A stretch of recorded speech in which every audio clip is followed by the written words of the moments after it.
listening to Rich and Josh, and you heard it on the X. Hi, folks. Welcome back to the East Coast premier music talk show. Heard it on the X. Often imitated, never duplicated. In a somber mood today, though. Yeah, we went to break with a clip from the song "Growing Up" from the Buffalo show, the last E Street, the last stop on the last E Street tour, and that was Bruce describing how Clarence joined the band and how they met. Yeah, and then we're gonna be playing a clip in just a little bit of Clarence's version. The story's pretty cool. They're kicking around Jersey. They're kicking around, the Jersey Shore. Yeah. Music was hopping. Actually, Southside Johnny was the band. Mm-hmm. And really, they've been called the godfather of that Jersey sound. If you ever want to, listen to Southside Johnny, you can look him up on YouTube, go to his websites. Little Steven played with Southside Johnny. Mm-hmm. But Buffalo was the last stop, and that was an amazing show.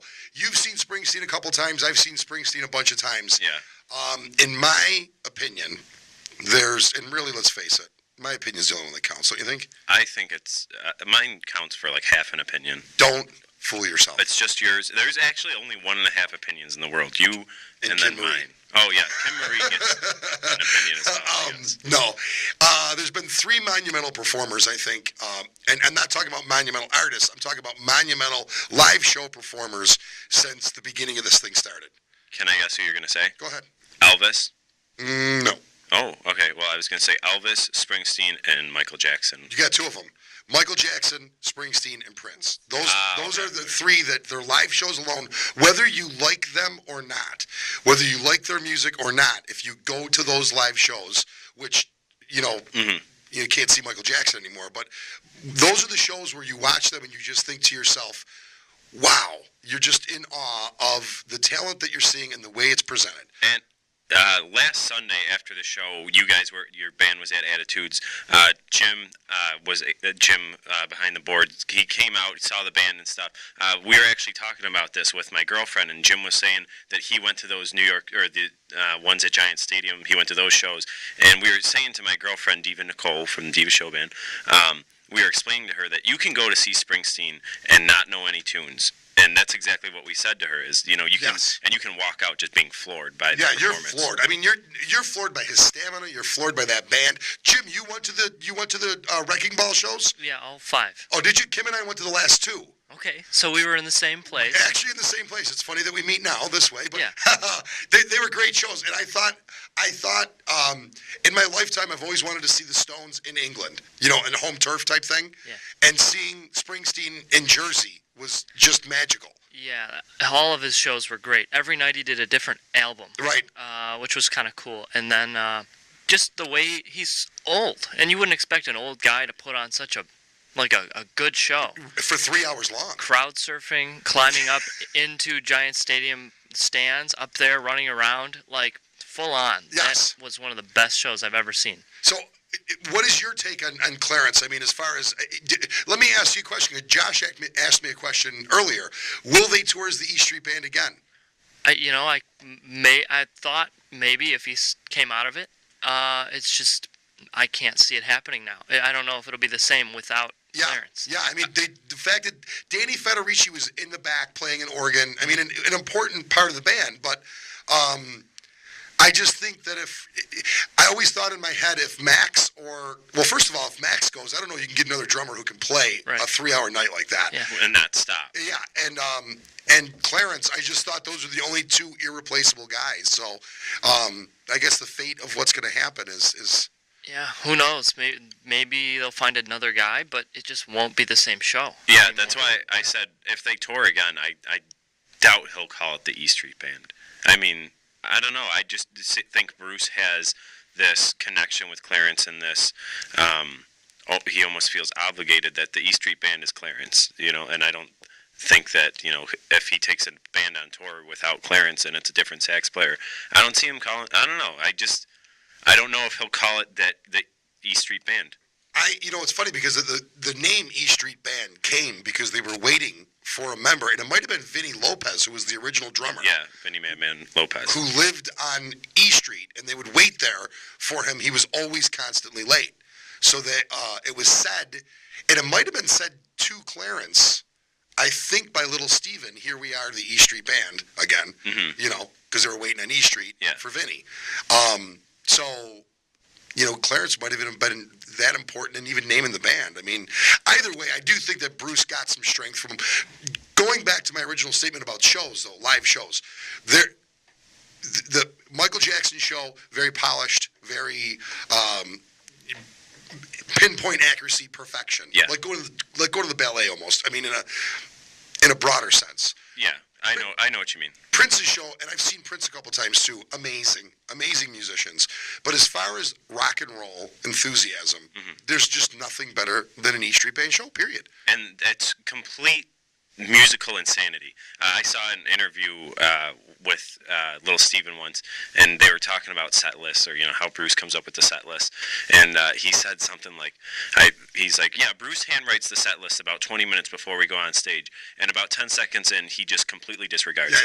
Yeah. And it's true. I mean, Bruce will go up there and they'll play, you know, the first song, and then after that, I mean, throw the set list out, because Bruce is throwing whatever he wants to play is what he's going to play. I seen an interview with Bruce a long time ago, probably from the 80s, where he said he wants his show to be part a vaudeville act, part tent revival, part rock and roll show, and that's really the best way to describe it. Yeah. I mean, it's got humor, it's got everything you're looking for, and then it's the greatest rock and roll band I've ever seen. It's gotten to the point in the last couple of years where, because it's so unpredictable and because they don't even know what they're going to do, they try this. Well, I mean, they have people hold up signs, and Bruce runs into the audience, grabs the signs, flips through them, and then, you know, whatever sign he picks is what they play. But he also will pick a song, and they try to stump the band, like just a song that they've never played before, and he'll hold it up, and within, you know, a minute or so, the band's got the song down like they've been playing it for 15 years. He started doing that because he felt that when he put the E Street Band back together in '99, that his fame overshadowed the fact that he had a great band. And this just shows what a great person he is too.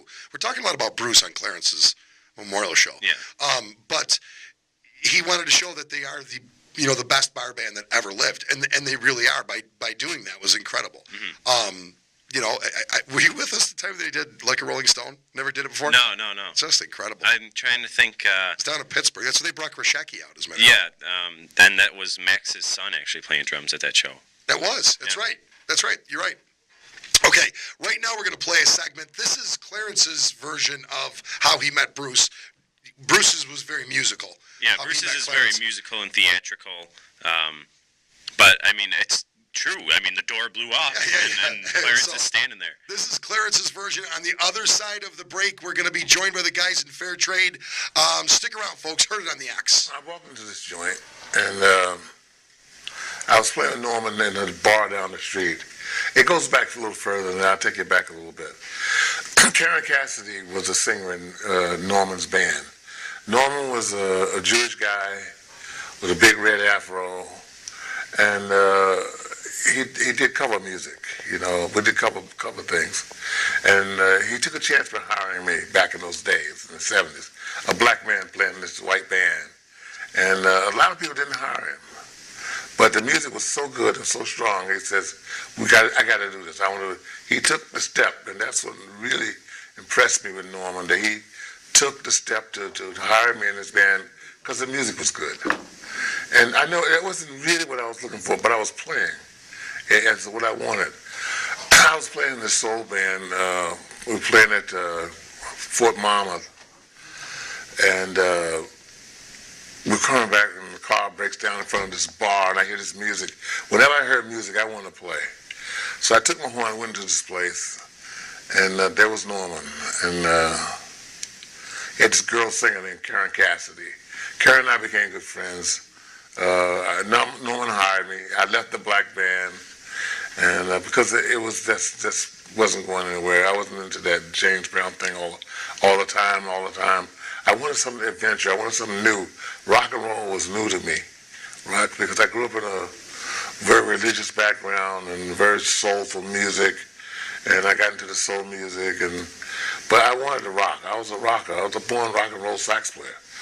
And anyway, I started playing with Norman. I started playing with Norman, but But Norma was playing rock and roll, you know, and that's why I dug about it. And we were just cooking, man. And this girl Karen just routed me. She says, "I got this friend. You got to meet him. You got to meet this guy." And she every time we put somewhere, "You got to meet this guy, Bruce." I said, "Okay. One day we're gonna meet him." And about 2 months it took before I had a chance to really meet him because I was always working and he was always working. And so we happened to be playing in Asbury Park at the same time. I played in a matinee, and he was at the Wonder Bar, which was about 3 blocks north of the Student Prince. And big northeasters blew in and started raining this night. And I was just leaving the club, and I walked down to the Student Prince, and it was thunder and lightning. And Bruce tells the story, and it's really true. And I walked into the club. And opened the door, and the wind actually tore the door out of my hand and blew it down the street. So all the bouncers go running down the street after the door, and I'm standing there with this lightning and thunder behind me, and I walk in. It's a black guy walking to a white club. You know, I was like, whoa, wait a minute. And I walked over to I found out who Bruce was, and I walked over and said, "I want to sit in." He said, "Sure, whatever you want to do." So I sat in, and it was a magical moment. I swear, I will never forget that moment, you know. And right now when I'm on stage with Bruce, I still feel that moment.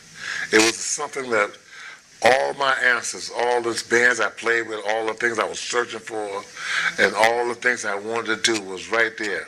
Because he didn't play cover music. He played all his original stuff, you know, and I loved it, man. It was just so natural for me. It just felt like I was supposed to be there. It was a very magical moment. He looked at me, and I looked at him, and we fell in love. And that's still there. It's still there.